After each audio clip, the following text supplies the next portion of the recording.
Welcome to Vacation Classes, all my dears. And જય દ્વારકાધીશ. આજે મહાવીર જયંતિ છે તો આપણે દરેકને હેપી મહાવીર જયંતિ. અને આજે આપણે મહાવીર સ્વામી વિશે થોડી માહિતી મેળવીશું. મહાવીર સ્વામીનો જન્મ કુંડગ્રામ છે બિહારમાં છે.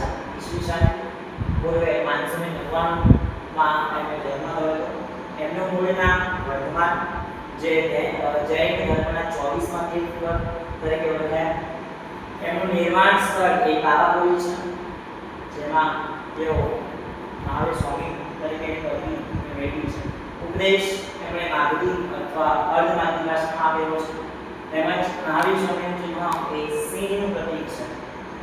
એમના પિતાનું નામ સિદ્ધાર્થ, માતાનું નામ કૃષ્ણાદેવી, એમના મોટા ભાઈનું નામ નંદી વર્ધન, પત્ની યશોદા અને એમની જે પુત્રી છે એ એમનું નામ વિજયદર્શના હતું. હવે મહાવીર સ્વામીની માહિતી મેળવ્યા બાદ આપણે ગૌતમ બુદ્ધ એ પણ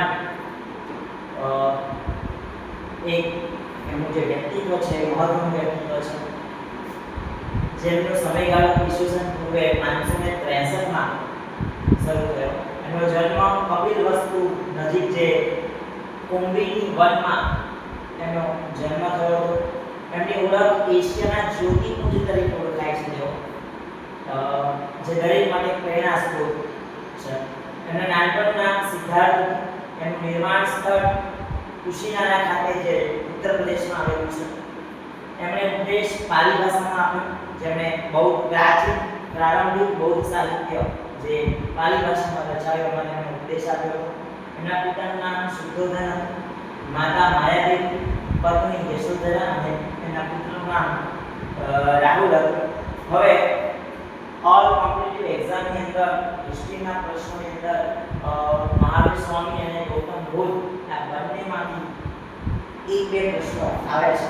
તો આ બંને વ્યક્તિત્વ એ એક્ઝામ માટે અને આપણા જીવન માટે પણ જીવનને ઘણું બધું શીખી શકીએ છીએ, સાહસ કરી શકીએ છીએ અને સફળતા સુધી પહોંચી શકીએ છીએ. Thank you all my dears and Jay Dwarkadhish.